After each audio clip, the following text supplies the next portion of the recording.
Merong iba't ibang teknik ng paggamit ng sibuyas na native. Pag ito'y inihaw, ang ihaw ay pwedeng sa silane o sa gasol, pwedeng sa baga. Pag ito'y iniihaw, nababago ang kanyang chemical content. Kapag ito'y hilaw, ay magaling sa mga sipon ubo.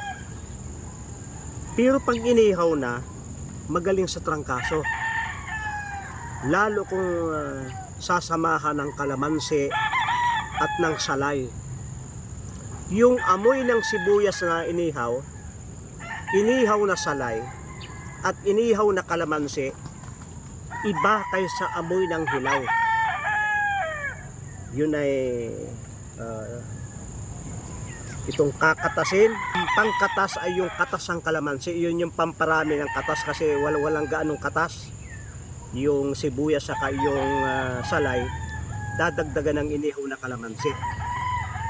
At kapag yun ay napiga mo na, kung ikay may trangkaso, nakaupo man o nakahiga, yung dalawang kamay ay isasaw-saw nung magmamasad doon sa katas at kanyang ipapahid muna dito sa sentido hanggang pisngi, at pagkatapos ay i-massage sa scalp.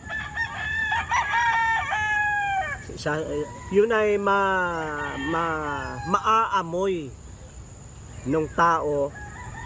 At saka sa mga Chinese, nakakataka na kapag may trangkaso, ang gamot ay ipinapahid sa sentido hanggang ulo.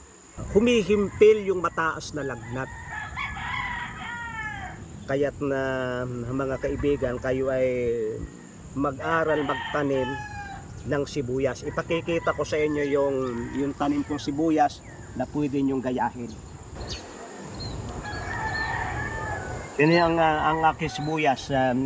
Biniak ko yung bote ng itong galon ng Wilkins at nilagyan ko ng ilang bote na sibuyas. At ang resulta ay ganyan na, lumalaman na siya. Kaya kahit walang lupa, kahit yan ay nakabitin dito, kung nakahiga man yan dyan, ay gumaganda. Itong isa naman, itong tray na hindi na ginagamit, nilagyan ko ng plastic.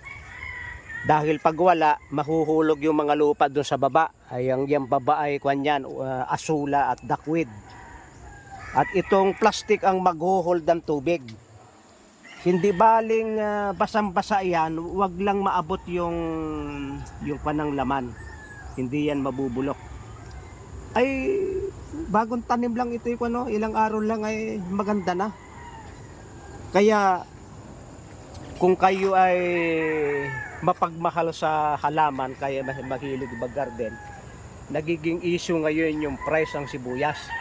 Ay siya ay pagkaganyan ay napakabisa nito, 45 days lang pwede ninyong gamitin. Kahit wala pa, pwede ninyong gamitin yung dahon, sapagkat may halang din yan ay ginagawa din samya.